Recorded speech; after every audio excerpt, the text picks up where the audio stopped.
Bumblebee को खोजने के लिए डिसेप्टिकॉन सदस्य इंसानों के सामने घुटने टेक कर उनसे सैटेलाइट उधार मांगने लगे। कमांडर सेना को कुछ गड़बड़ लगी, क्योंकि इसका मतलब था कि वे अपने सारे राज उन्हें सौंप रहे थे। लेकिन डॉक्टर ऐसा नहीं सोचते थे। उन्हें लगा कि यह परग्रही सभ्यता के साथ सहयोग का एक अच्छा मौका है, इसलिए वे उन्हें बेस पर ले आए। काफी चर्चा के बाद वे सहयोग के लिए मान गए। फिर उन्होंने सैटेलाइट कनेक्ट करना शुरू कर दिया। डॉक्टर मानव तकनीक से कहीं आगे के स्तर को देखकर दंग रह गए, लेकिन कमांडर सेना बहुत चिंतित थी। जल्द ही उन्होंने सिग्नल के जरिए बम्बलबी की लोकेशन ट्रैक कर ली और उसे पकड़कर बेस ले आए। ये जानकर कि ऑटोबॉट्स जल्द ही पृथ्वी पर इकट्ठा होंगे, डिसेप्टिकॉन्स ने सैटेलाइट के जरिए मदद बुलाने की तैयारी कर ली, जिससे पृथ्वी दूसरा साइबरट्रॉन बन जाएगी। अब डॉक्टर को स्थिति की गंभीरता का एहसास हुआ।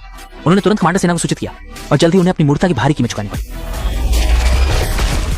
इसके बाद वे नजदीकी सिग्नल टावर पर पहुंचे, बम्बलबी को खत्म किया और तुरंत वहां से निकल गए। जल्द ही मई वहां पहुंची। तब तक बम्बलबी मरणासन अवस्था में था। उसे बचाने के लिए उन्होंने शॉटगन से बम्बलबी को बिजली का झटका दिया। यह तरकीब काम कर गई। बम्बलबी फिर से होश में आ गया, लेकिन इससे पहले कि वे वहां से निकल पाते, सेना अपने आदमियों के साथ पहुंच गई। उन्होंने बम्बलबी को नष्ट करने की कोशिश की। इसी संकट की घड़ी में बम्बलबी की याददाश्त वापस आ गई और वह फिर से एक ऑटोबॉट योद्धा बन गया, जिसकी ताकत अचानक बढ़ गई। इसके बावजूद बम्बलबी ने सिर्फ हथियारों को नष्ट किया, इंसानों को कोई नुकसान नहीं पहुंचाया, क्योंकि उनका असली दुश्मन डिसेप्टिकॉन है। वे तुरंत सिग्नल टावर पहुंचे, जहां डिसेप्टिकॉन ने सिग्नल डिवाइस लगा दिया था और वे सैटेलाइट के जरिए अंतरिक्ष में संदेश भेजने ही वाले थे। बम्बलबी ने तुरंत तोप चलाकर सिग्नल टावर को नष्ट कर दिया।